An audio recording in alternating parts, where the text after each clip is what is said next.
আমরাও বুঝতে পারতাম এবং এখানে ভোক্তাদের শক্তি সামর্থ্য এই বিষয়গুলি কিন্তু চিন্তা করা উচিত।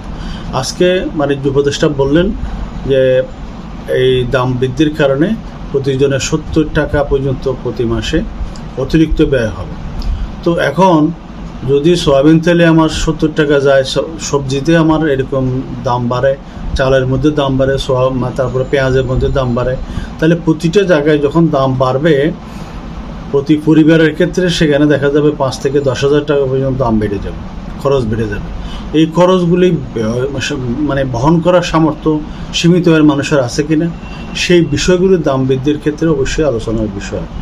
এগুলো না থাকার কারণে আমরা মনে করি সরকার যে ব্যবসায়ীদের অনৈতিক কৌশলের কাছে বারবার হেরে যাচ্ছেন এবং ব্যবসায়ীরা মানুষজনকে জিম্মি করে দাম বাড়ানোর যে প্রস্তাব সেটা অনুমোদন করে নিচ্ছেন।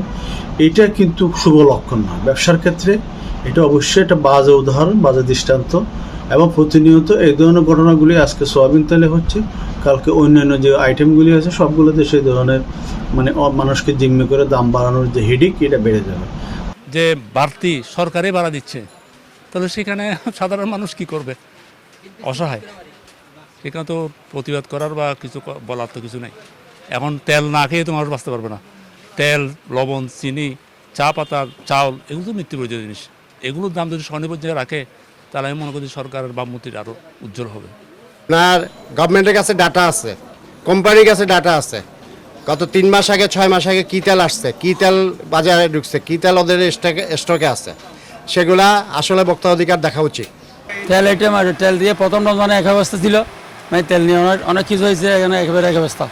কোনো কোম্পানি কোনো আইটেম তেল দিচ্ছে না আমাদেরকে, বলতেছে ডি করছে, সবাই বলছে ডি করছে, নতুন আইটেম মাল আসবে, এখনও দেয় নাই। নতুন মাল নির্ধারিত হওয়ার পরও, নতুন রেট নির্ধারিত হওয়ার পরও এরপর আমরা তেল পাচ্ছি না।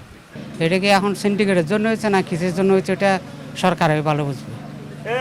জনসাধারণ তো অনেক কষ্ট হইতেছে।